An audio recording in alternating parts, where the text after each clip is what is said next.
soy quien se dormía en las clases de historia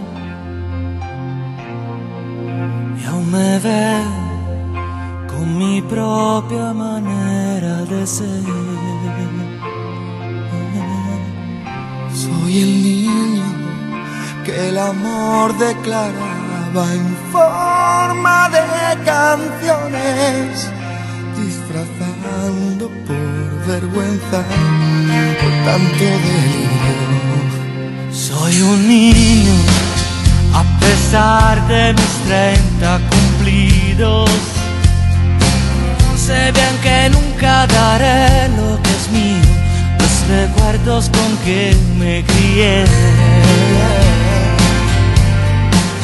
Siempre míos, y al mirarme al espejo entendí que lo importante es ser igual por dentro y luchar cada minuto que no se malgaste.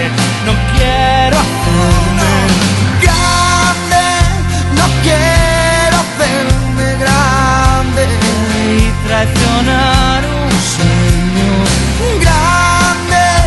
Es nuestra libertad. Oh. Sé que hay estrellas, no cuántas hay.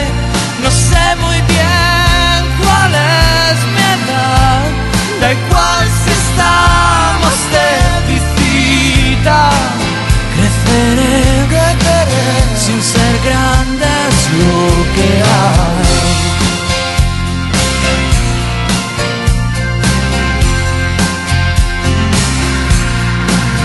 Yo no soy de esos tipos que